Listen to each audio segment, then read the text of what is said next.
Baik adik-adik, bertemu kembali. Kita pada pembahasan masih tentang konsep teori relativitas khusus Einstein. Ya. Kalau pada video sebelumnya kita sudah mempelajari tentang konsep dasar dari relativitas dan kemudian berlanjut dengan pembahasan tentang relativitas kecepatan. Pada kesempatan ini kita akan bahas 3 bagian sekaligus, yaitu ada relativitas panjang, relativitas waktu, dan relativitas massa. Ya. Jadi Einstein pun mengatakan selain kecepatan, panjang, waktu, dan massa pun bersifat relatif. Artinya akan berbeda kalau diamati oleh pengamat yang berbeda kerangka acuannya. Ya, kita mulai pembahasan kita yang pertama. Pertama saya akan bahas tentang relativitas panjang. Jadi Einstein mengatakan apabila L0 ini merupakan simbol untuk panjang benda waktu masih dalam keadaan diam, dan kemudian L adalah panjang benda sesudah dalam keadaan bergerak, maka Einstein mengatakan sesudah benda dalam keadaan bergerak, benda tersebut akan mengalami penyusutan. L akan lebih kecil daripada L0, dan akan kita gunakan persamaan L sama dengan L0, akar dari 1 dikurangi V kuadrat per C kuadrat. Ini tentang relativitas panjang. Kita akan lihat contohnya nanti. Berikutnya, kita akan bahas tentang relativitas waktu, adik-adik. Einstein pun mengatakan bahwa waktu itu bersifat relatif. Kalau saya sebutlah delta T0 adalah waktu yang sebenarnya, proper time, atau waktu versi pengamat yang berada di lokasi kejadian. Dan delta T adalah waktu relativistik atau waktu menurut pengamat yang bergerak terhadap kejadian, di luar lokasi kejadian. Nanti kita akan lihat contohnya di sini. Persamaan yang bisa kalian gunakan adalah delta T sama dengan delta T0 per akar dari 1 dikurangi V kuadrat per C kuadrat. Persamaannya agak mirip adik-adik ya. Yang ketiga ada relativitas massa. Bahwa massa sebelum dan sesudah bergerak, Einstein mengatakan pun akan mengalami perubahan. Jika M0 saya sebut sebagai massa benda pada waktu dalam keadaan diam, dan M adalah massa relativistiknya atau massa sesudah benda itu bergerak, maka kita akan dapatkan persamaan bahwa M itu adalah M0 dibagi dengan 1 dikurangi dengan V kuadrat per C kuadrat. Semua di sini ada variabel V. Apa itu V, adik-adik? V adalah kecepatan si benda tersebut. Dan C, semua ada C-nya ya. C adalah laju cahaya di ruang hampa. 3 kali 10 pangkat 8. Tapi kita tidak akan gunakan nilai tersebut adik-adik ya. Karena di konsep relativitas biasanya jawaban-jawaban soal dinyatakan dalam bentuk C. Kita lihat contoh soal pertama tentang relativitas panjang. Ya. Dikatakan bahwa panjang pesawat luar angkasa pada waktu diam di bumi adalah 100 meter. Yang ditanya, apabila kemudian pesawat tersebut bergerak dengan kecepatan setengah kali kecepatan cahaya, maka panjangnya akan menjadi berapa? Kalau kalimat ini mau saya buat menjadi kalimat matematika yang jauh lebih sederhana, kita punya data bahwa L0, panjang pesawat tersebut waktu masih diam, itu adalah sebesar 100 meter. Dan pesawat ini bergerak dengan kecepatan setengah kali kecepatan cahaya.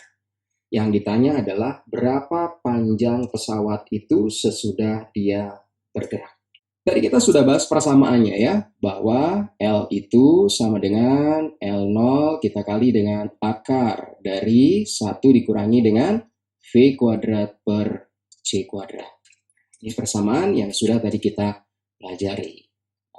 Sekarang kita tinggal masukkan angka-angkanya ke dalam persamaan ini. Panjang pesawat sesudah dalam keadaan bergerak, L0-nya adalah 100, saya masukkan di sini 100. Kita kalikan dengan akar dari 1 dikurangi V kuadrat per C kuadrat. V-nya adalah setengah C, maka saya tuliskan di sini setengah C saya kuadratkan. Oke, kita bagi dengan C kuadrat. Kalau saya sederhanakan, kita peroleh 100 kali dengan akar dari 1 dikurangi setengah C dikuadratkan adalah 1/4 C kuadrat. Saya bagi dengan C kuadrat. Ada 2 buah C kuadrat di sini, di atas dan di bawah bisa kita coret. Sehingga saya dapatkan hasil akhirnya adalah 100. Saya kalikan dengan akar 1 dikurangi 1/4. Nah, kita semua tahu 1 dikurangi 1/4 adalah 3/4. Sehingga saya dapatkan hasil 100. Saya kalikan dengan, kita akarkan masing-masing ya. Tapi di sini adalah akar 3/2. Nah, kalau kemudian saya coret di sini, kita dapatkan di sini 50, maka hasil akhir kita peroleh bahwa panjang pesawat ini sesudah bergerak akan menjadi sebesar 50 akar 3 meter. Nah, Ini dia solusi untuk soal berikut mengenai relativitas panjang. Ya, semoga bisa dipahami. Kita coba lihat contoh soal berikut. Nah, adik-adik, inilah contoh soal tentang relativitas waktu. Kita coba baca soalnya ya. Dikatakan dua anak kembar, Budi dan Rudi. Budi berkelana keluar angkasa menggunakan pesawat berkecepatan 0,8 C, sementara Rudi tetap di bumi. Setelah menanti selama 20 tahun, Rudi meminta Budi kembali ke bumi. Nah, yang ditanya adalah, sesampainya Budi di bumi, Budi bercerita pengalamannya dia pergi keluar angkasa yang dia katakan telah terjadi selama berapa tahun. Nah, jadi ada dua, Budi dan Rudi. Budi pergi keluar angkasa, Rudi tetap di bumi. 20 tahun Rudi melakukan penantian di bumi, Budi kembali pulang. Dan sesampainya di bumi, Budi bercerita, oh tadi perjalanan saya sudah saya tempuh selama sekian tahun. Kita cek dulu data-data apa yang kita miliki dari soal ini. Jelas-jelas di soal dikatakan bahwa kecepatan pesawat yang dipergunakan oleh Budi adalah sebesar 0,8 C. Ya. Dan di situ ada kata-kata bahwa Rudi telah menunggu Budi selama 20 tahun. Ya, selama 20 tahun. Nah, ini hati-hati adik-adik ya. Jadi kalau kita bicara tentang relativitas waktu, kesulitan terbesar adalah menentukan yang mana delta T dan yang mana delta T0. Pertanyaan saya, ini delta T atau delta T0? Tentunya harus kita pahami, kejadiannya apa di sini? Kejadiannya adalah perjalanan Budi pergi keluar angkasa. Maka waktu yang sebenarnya adalah waktu menurut orang yang melakukan perjalanan tersebut. Karena kejadiannya adalah perjalanan Budi keluar angkasa. Itulah proper time-nya. Yang pergi melakukan perjalanan adalah Budi, sementara 20 tahun adalah versi waktu menurut Rudi yang tidak mengikuti perjalanan tersebut. Maka ini adalah delta T. Ya, waktu menurut pengamat yang di luar lokasi kejadian. Ya, nah jadi semoga bisa dipahami. Nanti kalau ada yang kurang paham bisa dituliskan di kolom komentar. Ya, persamaan tadi sudah kita miliki bahwa delta T itu sama dengan delta T0 kita bagi dengan akar dari 1 dikurangi dengan V kuadrat per C kuadrat. Nah, karena saya sudah punya delta T dan soal jelas-jelas mengatakan bahwa menurut Budi perjalanan yang dia lakukan, dia tempuh selama berapa tahun. Berarti ini menurut orang yang memang melakukan perjalanan tersebut. Ya, jadi ini adalah delta T0-nya. Dari persamaan ini, kita bisa utak-atik, maka delta T0 itu sama dengan delta T kita kali dengan akar dari 1 dikurangi dengan V kuadrat per C kuadrat. Oke, saya masukkan angkanya. Delta T-nya sudah ada. Maka di sini adalah 20, saya kalikan dengan akar dari 1 dikurangi dengan. Kita punya kecepatannya adalah 0,8 C. Maka kalau di sini ada V kuadrat, ini akan saya kuadratkan. 0,8 saya kuadratkan adalah 0,64. Ada C di sini dikuadratkan adalah C kuadrat. Ya.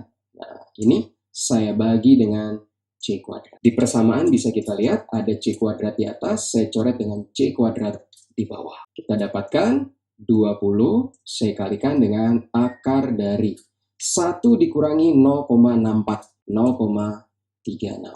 Dan akar dari 0,36 adalah 0,6. 20 saya kali dengan 0,6. Maka menurut Budi, perjalanan yang dia lakukan, delta T0-nya adalah selama 12 tahun. Nah, ini dia adik-adik solusi dari contoh soal berikut tentang relativitas waktu. Semoga bisa dipahami, terutama bagaimana cara kita menentukan waktu yang diberikan di soal itu delta T atau delta T0, dan yang ditanya delta T atau delta T0. Dan kita akan bahas contoh soal ketiga tentang relativitas massa. Kita coba lihat soal berikut. Nah, berikut adik-adik, inilah contoh soal tentang relativitas massa. Dikatakan seorang peneliti di laboratorium menemukan bahwa massa sebuah benda menjadi 2 kali lipat dibandingkan massa benda tersebut waktu masih dalam keadaan diam. Nah, yang ditanya, hal itu terjadi apabila si bendanya digerakkan dengan kecepatan berapa? Ya, jadi saya bisa tuliskan dari kalimat soal menjadi kalimat matematika sederhana. Si peneliti menemukan bahwa massa bendanya akan menjadi 2 kali lipat dibandingkan masanya waktu dia masih diam. Berarti M-nya menjadi 2 kali M0. Nah, yang ditanya, hal ini terjadi pada waktu bendanya digerakkan dengan kecepatan berapa? Dari pembahasan sebelumnya, sudah kita bahas bahwa persamaan untuk relativitas massa adalah M sama dengan M0, saya bagi dengan akar dari V1 dikurangi V kuadrat per C kuadrat. Jadi ini persamaan yang akan kita pergunakan. Hanya saja pada kasus ini yang hendak kita cari adalah kecepatannya. Jadi V-nya yang akan kita cari, adik-adik ya. Kalau saya masukkan angkanya, M-nya ini saya masukkan. Berarti 2M0 itu akan sama dengan M0. Saya bagi dengan akar dari 1 dikurangi V kuadrat per C kuadrat. Kita akan cari V-nya. Ya. Dari sini bisa kita lihat ada M0 di ruas kiri dan ada M0 juga di ruas kanan. Kita bisa lakukan tukar posisi ya. Kita lakukan tukar posisi, maka akar dari 1 dikurangi V kuadrat per C kuadrat saya pindahkan ke kiri atas dan 2 saya turunkan ke bawah. Kita akan dapatkan persamaan akar dari 1 dikurangi dengan V kuadrat per C kuadrat itu akan sama dengan 1 per 2. Untuk menghilangkan akar adalah kita melakukan proses kuadrat. Jadi di sini saya beri kuadrat, di sini pun saya beri kuadrat. Kalau ini saya kuadratkan, akarnya hilang. Maka tersisa 1 dikurangi dengan V kuadrat dibagi dengan C kuadrat. Dan ini sesudah saya kuadratkan, kita dapatkan hasil 1 per 4. Min V kuadrat per C kuadrat, saya pindahkan ke kanan. Maka di sini saya dapatkan V kuadrat per C kuadrat. Dan 1 tetap di tempat, 1/4 saya pindahkan ke kiri. Kalau 1/4 saya pindahkan ke kiri, nanti jadi minus di sini. Ya, 1 minus 1/4, kita dapatkan hasil 3 per 4. Untuk menghilangkan kuadrat di sini, kita berikan akar di kedua sisi. Saya beri akar di sini, saya beri akar di sini. Setelah saya beri akar, di sini menjadi akar 3 per 2, dan di sini menjadi V per C. Nah, oke, setelah kita kali silang, maka saya akan dapatkan hasil bahwa V-nya sama dengan 1/2 akar 3C. Nah, ini adik-adik solusi untuk relativitas massa. Ya, semoga bisa dipahami apa yang sudah kita pelajari di video pertama dan video kedua. Jangan lupa kalau misalkan ada pertanyaan, silakan ditulis di kolom komentar. Nantikan video selanjutnya. Terima kasih.